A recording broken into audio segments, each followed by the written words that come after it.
Shalom sidang jemaat yang dikasih Tuhan, selamat hari Minggu, selamat bergabung kembali di dalam ibadah GSJ Ajem Yunlong. Hari ini cukup dingin, minggu ini dan minggu berikutnya saya cek sudah terus dingin ya. Berarti kita sudah resmi ada di winter atau musim dingin. Puji Tuhan, walaupun kedinginan, kita percaya berkat Tuhan tetap ada di dalam kehidupan saya dan saudara sekalian yang percaya katakan amin. Dan hari ini saya akan berbicara tentang berkat Tuhan tersebut. Untuk itu, saya undang sidang jemaat yang dikasih Tuhan untuk membaca firman-Nya dari Amsal pasal 13 ayat 22. Seperti biasa yang bisa bangkit berdiri baca bersama, mari kita lakukan bersama. Kalau tidak, silakan baca sembari duduk atau sembari mengerjakan pekerjaan mungkin yang masih harus kerja ya, sambil mendengarkan firman Tuhan ya. Mari kita baca bersama Amsal 13 ayat 22, 23. Orang baik meninggalkan warisan bagi anak cucunya, tetapi kekayaan orang berdosa disimpan bagi orang benar. Haleluya, mari kita berdoa. Bapa di surga, kami bersyukur sebab Engkau adalah sumber berkat kami. Untuk itu kami tidak akan pernah kekurangan suatu apapun. Tuhan, hari ini kami mau belajar lebih lagi tentang berkat dari-Mu Tuhan. Berkat untuk orang benar atau berkat untuk orang baik. Ajar kami Tuhan supaya kami lebih mengerti standar berkat dari Engkau Tuhan hari ini. Terpujilah nama-Mu Tuhan, di dalam nama Yesus kami berdoa, haleluya. Mari kita semua katakan amin, puji Tuhan. Saudara, hari ini saya punya khotbah, saya beri judul pilih mana, berkat orang baik atau berkat orang benar ya. Dari Amsal 13 ayat 22 kita sudah dengarkan tadi bahwa orang yang baik meninggalkan warisan bagi anak cucunya, tetapi kekayaan orang berdosa disimpan bagi orang benar. Dan ini saya bagi menjadi 3 bagian ya, 3 poin untuk kita pelajari, yaitu 1 ya, berkat bagi orang benar, 2 berkat bagi orang baik, dan 3 berkat bagi orang benar yang baik. Ya, apa saja ini? Mari kita pelajari satu persatu. Yang pertama, saudara, berkat orang benar. Ya, sebagaimana dikatakan Amsal 13 ayat 22, saya mempelajari bahwa ternyata orang-orang yang percaya pada dan telah dibenarkan oleh Tuhan. Jadi, semua yang percaya pada Tuhan, kita semua sudah dibenarkan oleh Tuhan. Nah, orang-orang ini, termasuk saya dan saudara, akan selalu meninggalkan warisan bagi anak cucu. Ini adalah suatu yang penting, yang percaya katakan amin ya.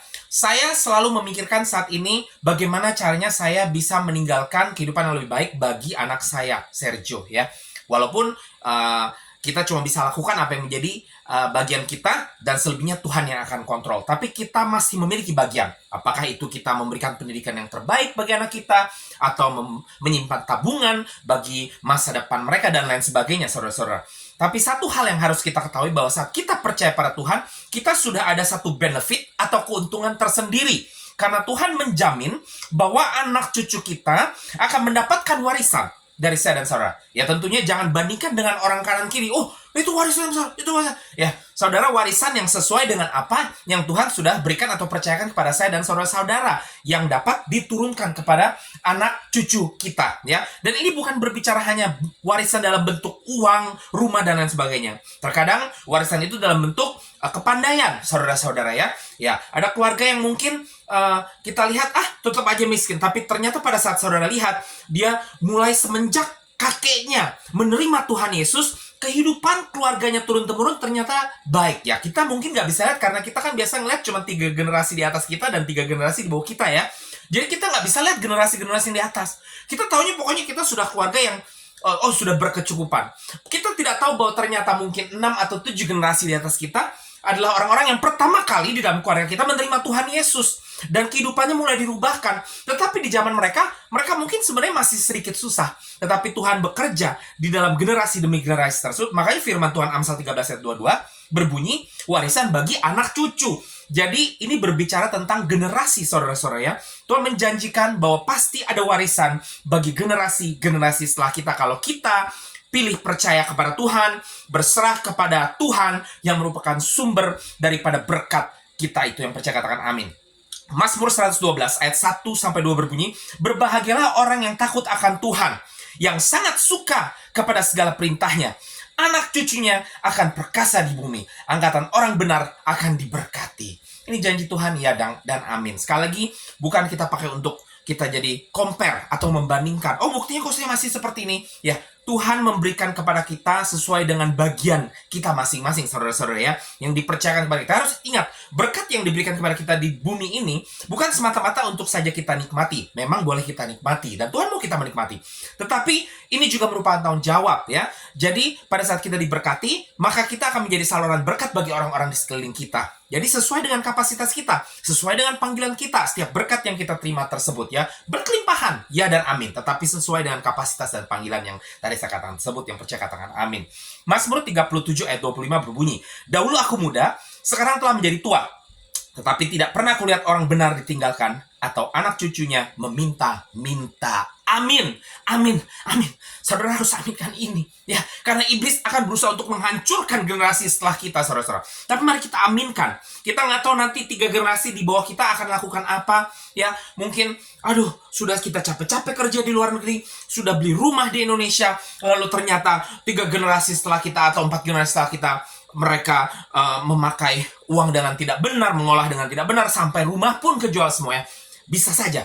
Tapi mari kita klaim, kita amin dari sekarang bahwa anak cucu saya tidak akan meminta-minta, ya. Dan Tuhan akan memprotek atau melindungi, ya, menjaga ya generasi-generasi setelah kita, ya. Tentunya bukan cuma kita hanya berdoa, tetapi juga kita harus tanamkan nilai-nilai kekristenan tersebut, nilai-nilai Kristus, nilai ilahi yang kita sudah terima dari Tuhan, supaya mereka sendiri juga tertanam di dalam Tuhan. Jadi bukan cuma sekedar kita berdoa saja, tetapi ya kita harus tanamkan firman Tuhan dalam kehidupan anak kita, cucu kita, lalu kita ajarkan kepada mereka untuk mengajarkan juga kepada generasi-generasi berikutnya, untuk memastikan bahwa mereka terus menjadi generasi orang-orang benar. Maka harta kekayaan, berkat, dan segala sesuatunya yang sudah menjadi bagian daripada keluarga dan generasi-generasi kita akan tetap di dalam generasi kita yang percaya, katakan amin. Bagaimana dengan orang baik? Ini poin yang kedua. Tadi dikatakan di dalam Amsal 13 ayat 22 bagian yang terakhir, tetapi kekayaan orang berdosa disimpan bagi orang benar, ya. Artinya di sini Tuhan akan menyerahkan berkat orang baik, sebaik apapun orang tersebut yang tidak percaya kepada Dia, kepada orang-orang benar. Jadi sebaik apapun seseorang tidak percaya kepada Tuhan, dia baik, ya, mungkin generous, tanpa dia sadar kekayaan dia itu sebenarnya sedang disalurkan oleh Tuhan kepada orang-orang benar. Bagaimana caranya? Ya, misalnya mereka punya perusahaan, mereka butuh karyawan, dan ternyata yang di-hire itu adalah anak-anak Tuhan tanpa mereka tahu. Ini cara-cara Tuhan, saudara-saudara ya. Firman Tuhan di Mazmur 23:5 berbunyi, "Engkau menyediakan hidangan bagiku di hadapan lawanku. Engkau mengurapi kepalaku dengan minyak, pialaku penuh berlimpah." Jadi Tuhan akan memakai orang-orang yang tidak percaya kepada Tuhan ya untuk memberkati saya dan saudara juga, ya. Dia akan menarik ya harta tersebut ya kepada orang-orang yang percaya kepada Tuhan, ya. Ya, tapi bukan dibayangkan seperti, kekayaan itu kita rok habis-habisan. Bukan seperti itu, ya. Tuhan akan memakai harta kekayaan orang-orang yang tidak benar, orang-orang berdosa ini, untuk dibagikan kepada anak-anaknya Dia yang percaya kepada Dia, saudara-saudara, ya. Jangan lupa, harta kekayaan orang tidak benar itu didapatkan biasanya dari tidak benar, ya. Harus hati-hati, karena mungkin saja ada kutuk yang mengikuti. Jadi kalau kita tiba-tiba dapat begitu banyak pun dari harta orang tidak benar, itu justru harus hati-hati, harus didoakan supaya kutuk-kutuk yang ada ya di balik semuanya itu tidak ikut, saudara-saudara, ya, tidak menjadi bagasi yang mengikut ke dalam kehidupan keluarga dan generasi kita berikutnya, ya. Saudara, Roma 8 ayat 28 berbunyi, ya, Roma 8 ayat 28 berbunyi, "Kita tahu sekarang bahwa Allah turut bekerja dalam segala sesuatu untuk mendatangkan kebaikan bagi mereka yang mengasihi Dia, yaitu bagi mereka yang terpanggil sesuai dengan rencana Allah," ya. Jadi saudara-saudara, ya, Tuhan punya cara, bagaimana caranya untuk mengambil harta-harta dari orang yang tidak benar tersebut untuk diarahkan kepada orang-orang benar, orang-orang yang percaya kepada Tuhan, ya. Saudara, tapi kok kita bisa lihat orang yang tidak benar tapi dia baik, dia tetap bisa sukses, ya.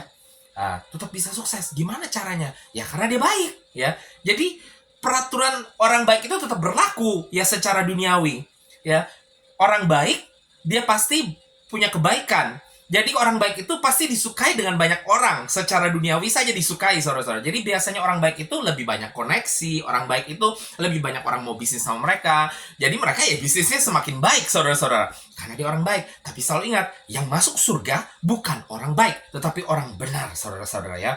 Orang benar, terus kenapa juga orang benar kok banyak yang akhirnya nggak bisa kasih warisan kepada anaknya. Ini kan terjadi, saudara-saudara. Tadi kan dijanjikan, katanya anak cucu nggak akan minta-minta. Loh kok buktinya? Ya, anak pendeta ini, anak pendeta itu. Oh, anak bisnismen ini yang dulunya percaya Yesus, berhal pelayanan, jor-joran. Tapi kok anak-anaknya sekarang minta-minta segala macam? Ya, saudara, ini benar sekali ya. Kita tidak bisa menutup mata kepada ini hanya dengan melihat ini. Oh, nggak mungkin. Saya tidak pernah melihat. Ini kan sang penulis tidak pernah melihat. Di masa saya dan saudara, kita masih sering melihat, saudara-saudara ya. Dan bahkan saya percaya juga sang penulisnya mengatakan saya tidak melihat ya orang benar ya ditinggalkan anak cucunya minta-minta roti ya. Ini saya percaya berbicara kepada orang benar yang melakukan segala pekerjaannya juga dengan baik, saudara-saudara ya. Jadi orang benar yang percaya Yesus ya, tapi juga tidak baik dalam memanage keuangannya ya, atau masih serakah. Lah kan banyak orang Kristen yang bergereja, bahkan aktif memimpin ministry atau pelayanan dan lain sebagainya. Tetapi di dalam kehidupannya, di dalam bisnisnya masih juga korupsi, masih juga hidup nggak baik ya, hidup nggak benar, saudara-saudara. Ya, apa bedanya dengan orang-orang dunia yang lain ya? Yang membedakan hanya satu, imannya kepada Yesus. Dan puji Tuhan, setidak sempurnanya saya dan saudara, saat kita tetap percaya Yesus, maka surga tetap milik saya dan saudara. Tetapi tetap ada dampaknya, saudara-saudara. Dan kalau kita menjalankan hidup kita sebagai orang Kristen, orang benar, dengan tidak baik, maaf, dampaknya kepada anak cucu. Jadi mari kita jadi anak-anak Tuhan yang baik juga. Jangan hanya sekedar jadi orang benar, tetapi mari menjadi yang ketiga, saudara-saudara, poin ini. Orang benar yang baik, saudara-saudara ya. Pertanyaan saya tadi di awal, pilih mana? Jadi berkatnya orang baik, apa dapat berkat orang benar? Saya nggak mau cuma dapat berkat orang benar, karena kalau saya sewaktu-waktu tidak baik memanage keuangan saya, ya hilang juga, saudara-saudara. Tapi saya juga tidak mau hanya menerima berkat orang baik, karena siapa tahu itu didapatkan dari perkara-perkara yang tidak benar, saudara-saudara ya. Saya mau memilih berkat orang benar yang baik. Jadi artinya apa yang sudah dipercayakan kepada kita ya, kita lakukan, kita olah, kita jaga dengan baik, maka akan tetap tinggal di dalam keluarga dan generasi-generasi kita yang percaya, katakan amin. Jadi inti daripada berkat orang benar yang baik itu adalah orang benar juga tetap harus lakukan yang terbaik dan menjadi orang benar yang baik yang percaya, katakan amin ya. Orang benar yang kaya raya banyak yang masih tidak mau membantu, tidak mau menolong fakir miskin dan lain sebagainya. Nah, jadi orang benar yang sudah diberkati, mari kita berkati ya. Tuhan saja ngambilin harta kekayaan orang-orang tidak benar untuk memberkati orang-orang benar. Lah, masa kita yang sudah diberkati sama Tuhan, anak-anak Tuhan yang sudah memiliki kapasitas tidak mau membantu, saudara-saudara ya. Mari kita bantu. Ya, kapasitasnya tergantung ya. Saya bersyukur karena kita saat ini Jemakau dan Jem Yunlong membantu kepada satu orang murid ya di Indonesia. Walaupun mungkin terlihat kecil, saudara-saudara, tetapi Tuhan melihat ini sebagai sesuatu yang besar. Karena Tuhan mengerti ya pergumulan saudara, kepentingan saudara. Jangankan berapa puluh dolar, $5 saja itu sudah penting untuk saudara yang tinggal di luar negeri. Segala sesuatu mahal dan masih tetap harus kirim uang ke Indonesia. Tuhan melihat ini, saudara-saudara. Jadi mari kita menjadi orang benar yang baik, saudara-saudara. Karena dampaknya akan kepada anak-anak saya dan saudara-saudara. Ya, begitu pula dengan hal memanage keuangan ya. Ya, kalau kita jadi hanya orang benar saja, tetapi tidak baik. Dalam arti tidak baik bukan tidak baik tadi yang saya katakan ya, masih hanya memikirkan diri sendiri, masih tidak mau membantu, punya hati yang dengki dan lain sebagainya. Kan banyak orang Kristen seperti ini. Tapi ada juga kan orang-orang benar, orang-orang Kristen yang baik, benar-benar baik, hatinya baik, saudara-saudara. Tetapi ternyata ada sisi tidak baiknya juga. Apa itu? Sisi tidak baik dalam memanage keuangannya, ya, tidak wise atau tidak bijak, ya. Jadi ini kan bukan kata dia sengaja, tapi tanpa sengaja. Dia mau melakukan yang terbaik, tetapi dia kurang hikmat, saudara-saudara. Jadi mari kita juga lakukan yang lainnya dengan baik, ya. Kalau merasa kurang ada hikmat, maka firman Tuhan sudah katakan Yakobus 1 ayat 5. apabila di antara kamu tidak ada yang kekurangan hikmat, hendaklah ia memintanya kepada Allah yang memberikan kepada semua orang dengan murah hati. Jadi, saudara, minta hikmat kepada Tuhan. Di dalam kehidupan kita, Tuhan akan terus berkati saya dan saudara sebagai orang-orang benar. Ya dan amin, saudara-saudara.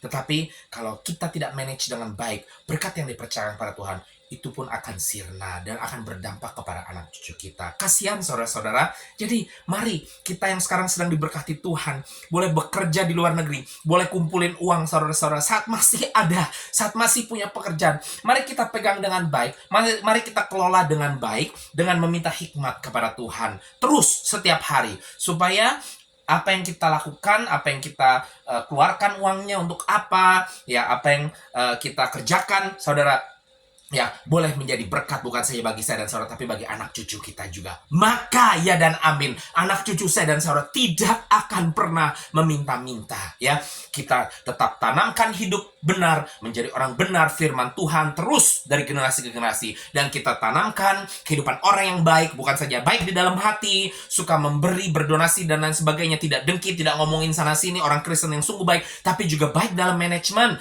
Ya, harus pintar-pintar, jaga keuangan, ya. Semua ini menjadi satu paket yang luar biasa yang disebut sebagai berkat orang benar yang baik. Yang percaya katakan amin. Puji Tuhan, saya harap ini menjadi berkat bagi saya dan saudara sekalian semuanya. Dan marilah saudara kita klaim dan kita terima berkat orang benar, yes. Dan berkat orang baik juga yes. Digabung maka menjadi berkat orang benar yang baik. Puji Tuhan.